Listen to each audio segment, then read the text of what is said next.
Warahmatullahi wabarakatuh. Selamat siang teman-teman semua. Kami dari kelompok 7 dan sebagai perwakilan kelompok 7 ingin mempresentasikan tentang kasus keluarga kontemporer. Jadi di materi kita sebelumnya itu adalah problematika keluarga di era disrupsi dan solusinya ya. Ya sekarang kita bahas tentang kasus keluarga kontemporer. Nah, kasus keluarga kontemporer ini kita akan membahas terbagi dari nikah poligami, nikah siri, nikah agama, KDRT, wanita karir menurut pandangan Islam, dan pernikahan dini. Oke, ada lagunya tuh pernikahan dini.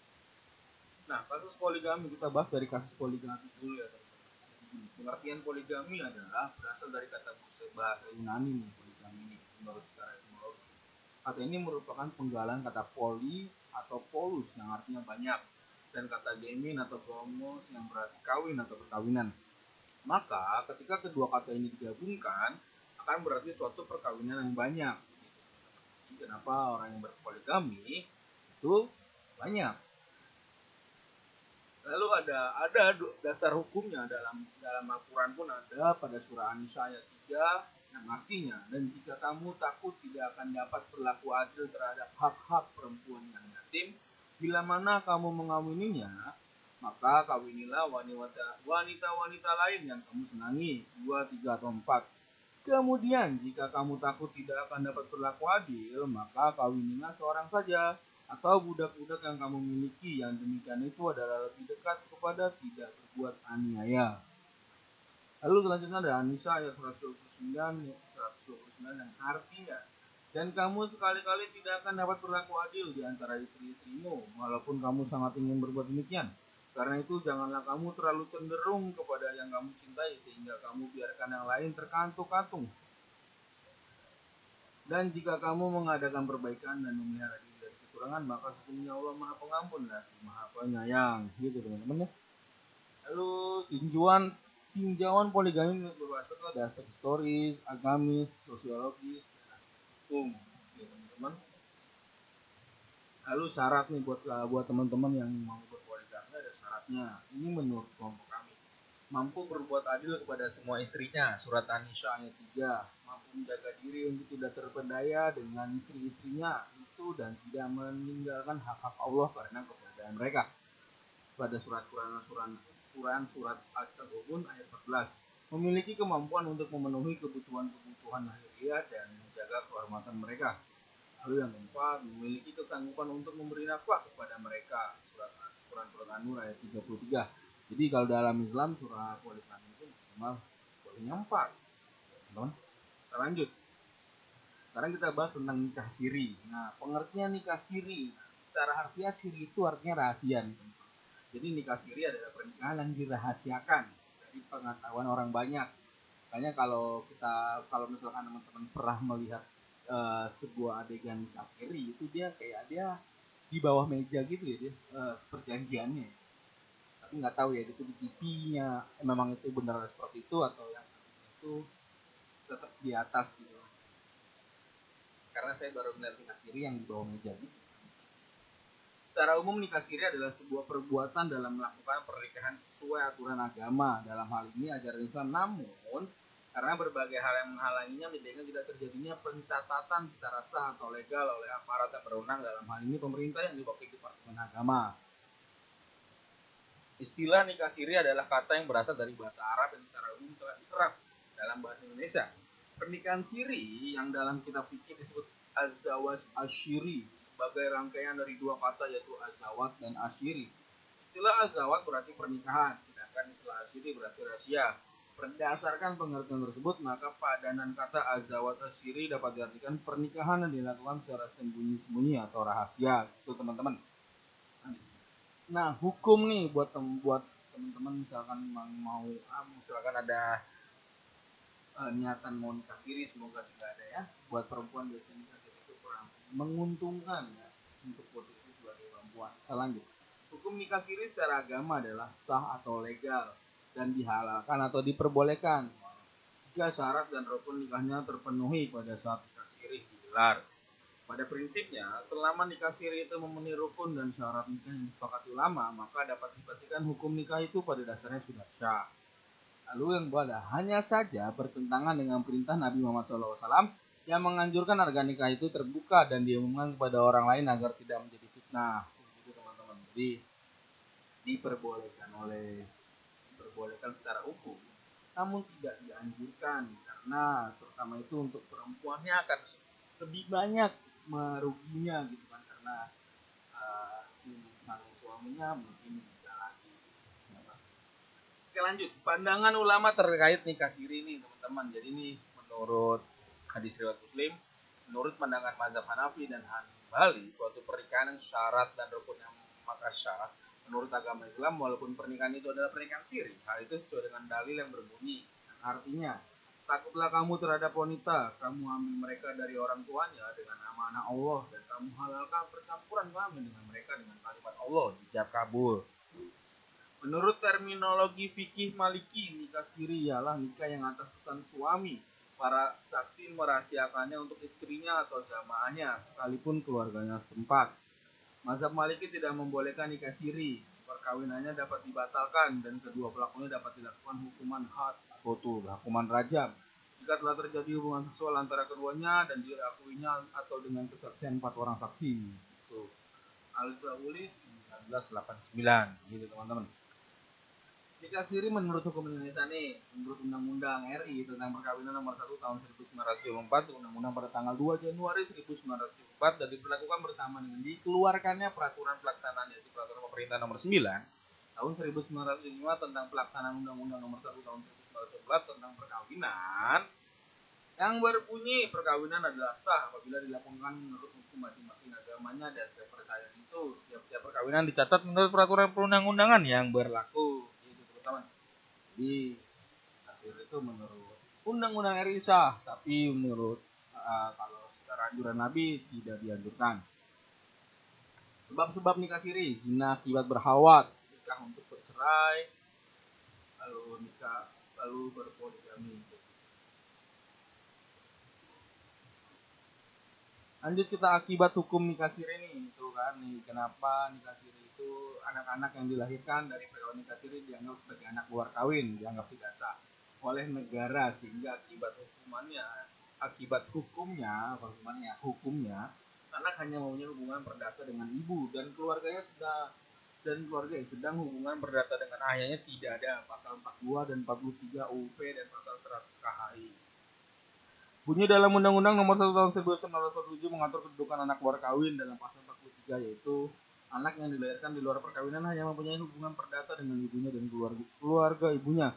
Kedudukan anak tersebut ayat 1 data selanjutnya akan diatur dalam peraturan pemerintah, gitu teman-teman. Nah, di sini juga ada lanjutan pasalnya, pasal 43 ayat 1 yang menyatakan anak yang dilahirkan di luar perkawinan yang mempunyai hubungan perdata dengan ibunya. Jadi harus dibaca anak yang dilahirkan di luar perkawinan punya hubungan perdata dengan ibunya dan keluarga ibunya, serta dengan laki-laki sebagai ayahnya yang dapat dibuktikan berdasarkan ilmu pengetahuan dan teknologi. Itu biasanya tes DNA mungkin ya teman-teman ya, kayak gitu. Kita lanjut. Nah, kedudukan anak nikah siri dalam hukum Islam.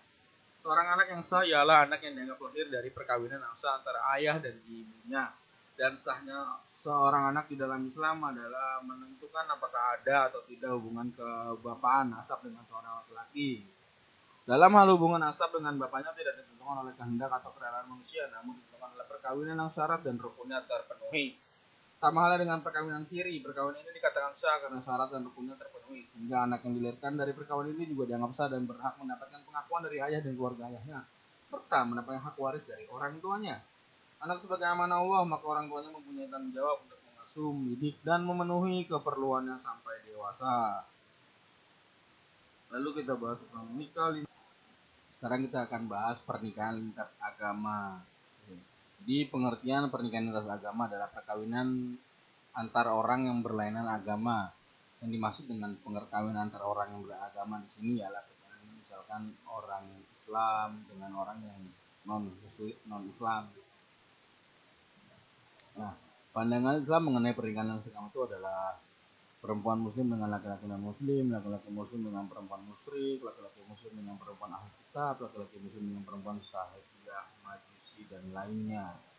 Itu teman-teman. Nah, Jadi selain menyebut Yahudi dan Nasrani, Al-Quran juga beberapa kali menyebutkan pemeluk agama Syariah. Quran surat Al-Baqarah ayat 2, surat ke-2 ini apa? 2 surat ke-62.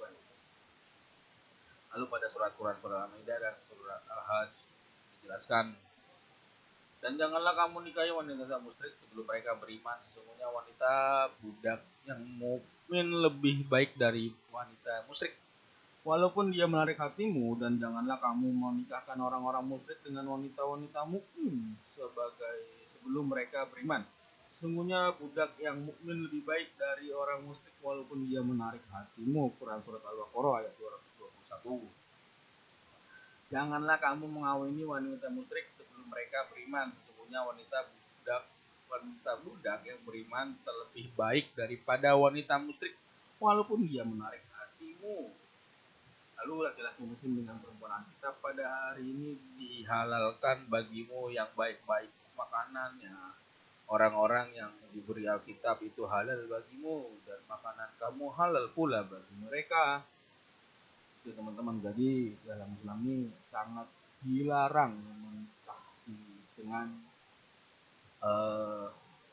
orang yang beda agama kecuali orang itu sudah beriman. Lalu pandangan hukum mengenai lintas agama di dalam Undang-Undang Perkawinan Pasal 2 ayat 1 disebutkan bahwa perkawinan adalah sah apabila dilakukan menurut hukum masing-masing agamanya dan kepercayaannya. Di dalam penjelasan Undang-Undang Perkawinan itu dinyatakan bahwa dengan perumusan pasal 2 ayat 1 ini tidak ada perkawinan di luar hukum masing-masing agamanya dan kepercayaan itu sesuai dengan Undang-Undang Dasar 1945. Profesor Dr. Hazairin secara tegas menafsirkan pasal 21. Menurut beliau ini, bagi orang Islam tidak ada kemungkinan untuk kawin dengan melanggar hukum-hukum agamanya sendiri. Demikian juga bagi orang Kristen dan bagi orang Hindu atau Hindu-Buddha seperti dijumpai di Indonesia. Merujuk pada Undang-Undang Perkawinan Nomor 1 Tahun 1917 Pasal 2 ayat 1 8 ayat beberapa hal di atas, maka cenderung menyerahkan sepenuhnya kepada hukum agama masing-masing pihak untuk menentukan diperbolehkan atau dilarangnya perkawinan beragama. Itulah maka agama-agama selain Islam yang mengakui eksistensinya di Indonesia memiliki pandangan yang sedikit berbeda. Gitu teman-teman. Jadi karena di Indonesia adalah Bhinneka Tunggal Ika, makanya dikembalikan sesuai dengan hukum dari agama masing-masing. Gitu. Nah, kita lanjut ke bahasan kekerasan dalam rumah tangga. Jadi menurut WHO 1999, kekerasan adalah penggunaan kekuatan fisik dan kekuasaan, ancaman atau tindakan terhadap diri sendiri, perorangan atau kelompok orang yang mengakibatkan atau kemungkinan besar mengakibatkan memar atau trauma, kematian, kerugian psikologis, kelainan, dan sebagainya. Sedangkan definisi dari kekerasan dalam rumah tangga atau KDRT menurut Undang-Undang Nomor 23 Tahun 2004 adalah setiap perbuatan terhadap seseorang, terutama perempuan, yang berakibat timbunan kesengsaraan atau penderitaan secara fisik, seksual, psikologis, atau penangkaran rumah tangga, termasuk ancaman untuk melakukan perbuatan penguasaan atau perampasan kemerdekaan secara melawan hukum dalam lingkup rumah tangga. Jadi maka dapat disimpulkan bahwa KDRT adalah penggunaan kekuatan fisik dan ancaman terhadap seorang individu di dalam keluarga, terutama istri, yang mengakibatkan trauma baik secara fisik maupun psikologis. Jadi ada faktor-faktornya nih teman-teman nih. Kekerasan dalam tangga tuh ada faktor individualnya, korbannya perempuan atau laki-laki. Tapi kebanyakan tuh perempuan ya. Faktor individual pelakunya laki-laki, sosial budaya, ekonomi, religi, ada beban pengasuhan anak, pendidikan rendah, cemburu yang berlebihan, frustasi gitu kan. Nah, kekerasan rumah tangga menurut Islam, salah satu ayat Al-Quran yang sering dianggap tidak membela kaum perempuan adalah ayat 34 surah Nisa yang mengatakan bahwa laki-laki adalah pemimpin dari perempuan dan menegalkan pemukulan suami ketika istri berbuat minus. Ayat ini sering dijadikan alasan yang mendukung budaya patriarki, yaitu bahwa laki-laki dapat memimpin perempuan baik dalam masyarakat secara umum maupun dalam rumah tangga. Berkaitan dengan pemukulan terhadap istri, terdapat hadis Nabi yang diriwayatkan oleh Imam Muslim dan kitab Sahih ini dan khutbah beliau pada hari Wada sebagai berikut. Diceritakan kepada kami Abu Bakar sampai sabda Rasulullah SAW, takutlah kalian kepada Allah terhadap perempuan karena kamu sekalian telah mengambil mereka sebagai amanah Allah dan dihalalkan bagimu kehormatannya. Dengan kalimat Allah dan bagimu agar istri-istrimu tidak melakukan jima dengan laki-laki lain yang tidak mau sukai di ranjangmu, maka pukullah istri-istrimu itu dengan pukulan yang tidak menyebabkan luka, dan istri-istrimu berhak atas rezeki dan pakaian yang baik. Itu teman-teman. Macam-macam kekerasan rumah tangga ada fisik, psikis, ekonomi, seksual.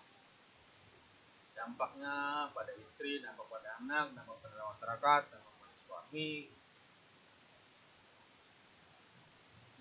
Teman tentang wanita karir. Pengertian wanita karir. Wanita karir adalah wanita yang mampu mengelola hidupnya secara menyenangkan, memuaskan, baik dalam kehidupan profesional pekerjaan di kantor maupun di dalam membina rumah tangganya. Jadi hukumnya apa nih wanita karir dalam Islam? Jadi hukumnya mubah atau diperbolehkan asalkan menerima aurat, menghindari fitnah, mendapat rezeki orang tua atau wali atau suami bagi wanita yang sudah menikah, tetap menjalankan kewajiban di rumah, pekerjaan tidak jadi pemimpin bagi laki-laki. Haram apabila ulama yang berdebat bahwa wanita karir tidak sesuai dengan ajaran Islam, karena pada hakikatnya wanita harus bekerja dalam rumah untuk mengurus keluarga dan anak-anak. Wajib apabila hukum wanita bekerja akan menjadi wajib ya wajib bila tidak ada orang lain dalam keluarga yang dapat menafkahinya seperti orang tua sakit, usia, dan tidak ada anak lain yang dapat mencari nafkah. Adapun seorang istri juga dapat mencari nafkah menggantikan suaminya apabila suami sakit dan tidak mampu lagi untuk bekerja. Ataupun jika sang istri mau bekerja dan suami walaupun suaminya masih sedang bekerja tapi si suami mengizinkan, jadi si istri tetap bisa bekerja dengan jaraknya serta. Tips nih buat teman-teman perempuan yang mau berkarir, jadi pilihlah karir yang tidak mendekati mudorot.